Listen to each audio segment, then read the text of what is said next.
is still, they're saying they're not going to give relief, but there's a lot of places that, there's going to be the whole scholarship count, and there's a lot of things that this COVID created that I don't think everybody's given all the answers to yet, and we're still working through that.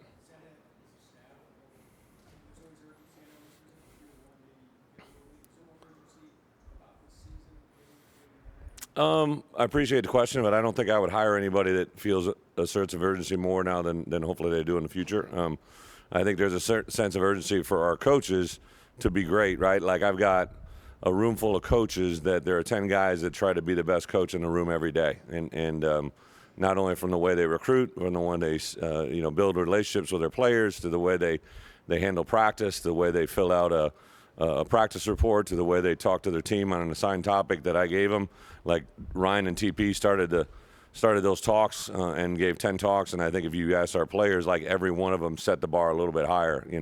Aaron Henry and Ben Miller gave the last talks on the last of the assistant coaches, and both of them carried a message that brought everybody to a level of learning that was really awesome, including me. So I think there's a challenge there.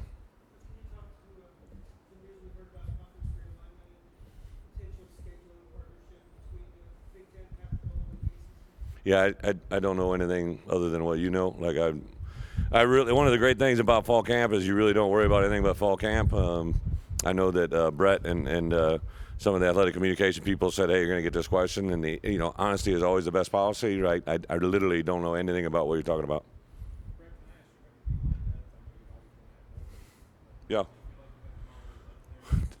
So that's probably a good question to clarify. So when you say D-line, I don't know what you're specifically, but yeah. So, like, everybody that works with JMO is what you're saying, right? So that's the D-line as we kind of see it in our program. I think there's a couple of guys that jump out. I would say Keith has been a guy that from day one shows a lot of ability to probably play both inside and outside.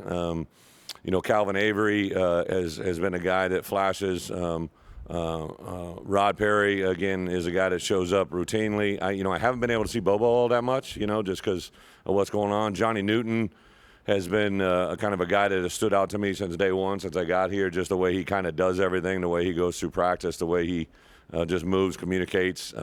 He's got his own way of kind of doing things, which is really impressive. And really, that's probably about it. I can't think of anybody else. Sometimes I forget guys' names, but they've really been an impressive group. And I will tell you this: like, we just got done with an inside drill on Friday, and I told JMO and Kevin Kane, our outside linebacker coach, when I came in, I watched it late last night and came in this morning. That was probably our best inside drill of the fall, and it's just playing with extension, doing the things we're asking them to do, learning them to play a technique maybe that they haven't played before. So it's been fun in that regard.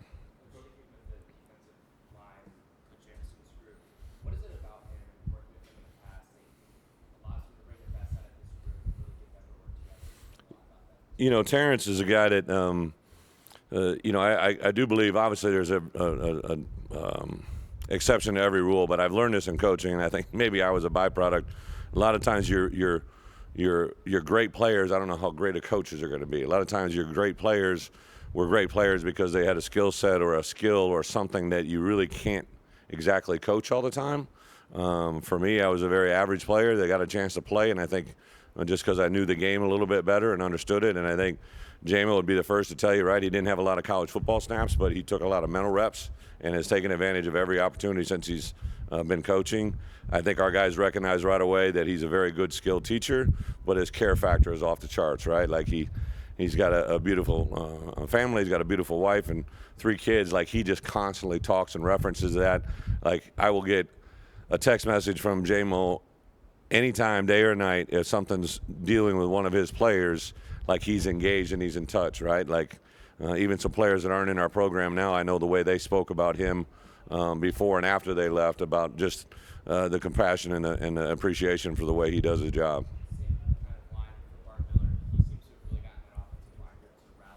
Yeah.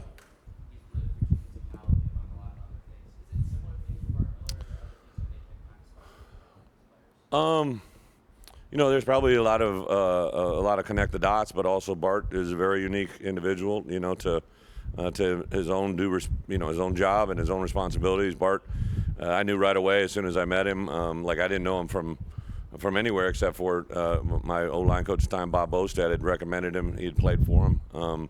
And then, a guy that was just very impressive to me. That's why when I made transition in the middle of the season, I promoted him from a GA to full-time status, and was very impressive in that year, and then really tried to help him advance his career ever since we've been apart to where when I got this job, I knew there was one guy I was calling. I only made one call, made an offer, and obviously he accepted. So Bart is very diligent, very focused. I think offensive linemen are unique in the way they get coached, just like any other position, but I think specifically offensive line, it's about how five guys work together. There's really not one other position, even defensive linemen, sometimes there's a linebacker in between them, right, or a defensive end that all of a sudden rolls in between them. Like offensive linemen, those five guys work together so when we go down in the stadium, right, I know sometimes you guys aren't in there when they enter the field, but everybody kind of just walks in the stadium. The offensive line comes in together.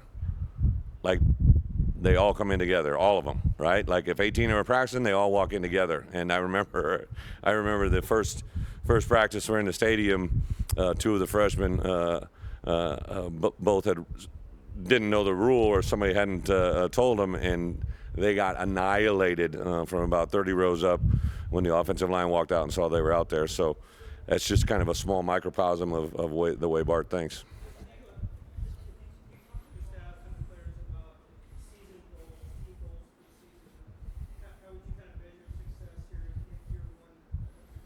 Yeah, so again, it's a great question. Don't want to speak on behalf of other people, right? Like, so one of the things I really believe in, I make seasonal goals, right, for myself, right? But like the seasonal goals for a team should be made by the team, right? So in the spring, I laid down goals of what I want them to accomplish in the winter first, right? Then I had laid down spring goals. Then I laid down summer goals. When we're basically 10 days out from fall camp, we'll have a goal meeting, and then it's what they believe the goals are, right? Like, it doesn't really matter what I think the goals should be. I have high expectations, right? And I believe in those things and what they are, but those are expectations that I believe in. I hope their expectations are even higher, right? Like, that's the challenge of coaching, is to get your players to think they can go even beyond what you believe. And on the same account, you want them to understand when you set a goal what it means and how you have a plan to go about doing it. So the goals that we have this year will be set by our players. With Josh? Josh Whitman? No. No. No. No.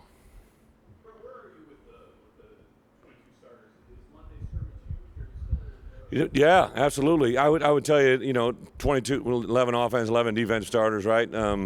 That is probably, I don't know the best way to say it. There's probably certain positions where guys are like, oh, he's the guy, right? And others are really like, but I kind of told them coming into fall camp, because we had a lot of transition players, right? Guys that come out of the portal and what.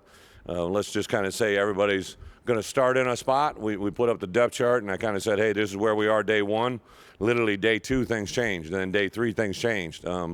There's some guys that have continued to rise to the challenge, but there's probably been more fluidity at certain positions than others, right? But, a guy like Doug Kramer, right? It's hard to see any other center playing better than Doug Kramer.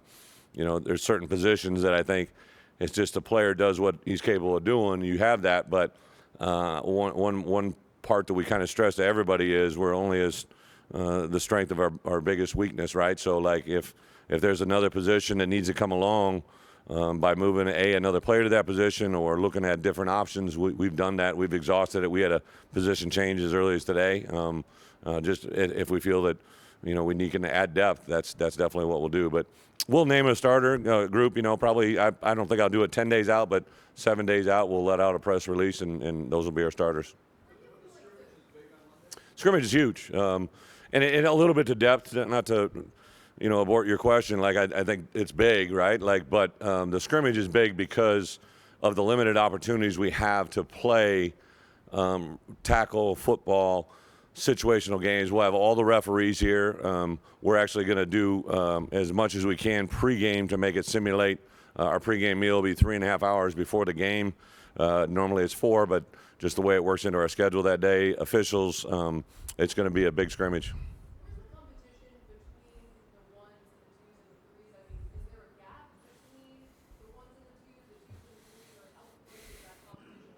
You know, it's again probably by position a little bit different, right? There's at the wide receiver position, I think Gio's kind of rotated and rolled through a variety of different guys.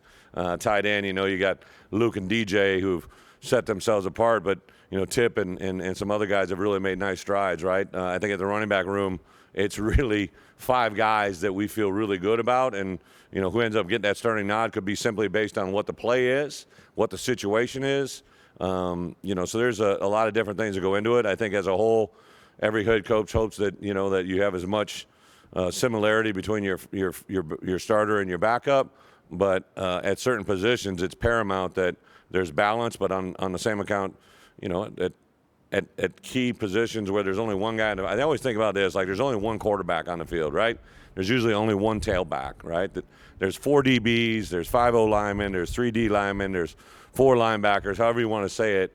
There's a little bit of flow there, right? But for the guys that play one position, there's only one of them out there at a time. You hope there's as much balance as you possibly could have. Yeah, you know, I got back a couple times. I went back myself solo before spring ball started, and my wife and I snuck back for my mom and dad had their 83rd and 82nd and their 61st wedding anniversary, so that was awesome. And then, but just even today, we had a large group in the stadium. I believe over 400 level donors, premium seat owners, and I went and spoke to the group afterward, and like I had, you know, all kinds of people coming up afterwards. You know, I'd played golf with your uncle. And there was some people that one of my former teachers' uncles was there, our nephews. Like, it's just crazy. Like randomness that'll happen. People email me or walk up to me that you know, see me in different environments. If I'm in Chicago at the Cubs game, like just there's a lot of things in this world that you realize are you know, very connected. You don't realize it at the time how much connection there is to what you're doing. It's awesome. It's awesome. It was great to go back to B1G, right, to media days, even though it was in Indy. You know, I just had so many memories of all the things there. All, you know, building relationships again with a lot of media that I've always like you know, been around. Whether it be play-by-play guys at other universities, you know, guys I haven't seen forever, get a chance to meet, obviously, the big one, a lot of the people in the Big Ten office that I became very close with when I was at this place before, at this, you know, this conference before. So it's all been positive. But again, we haven't lost a game yet, so everybody's really excited.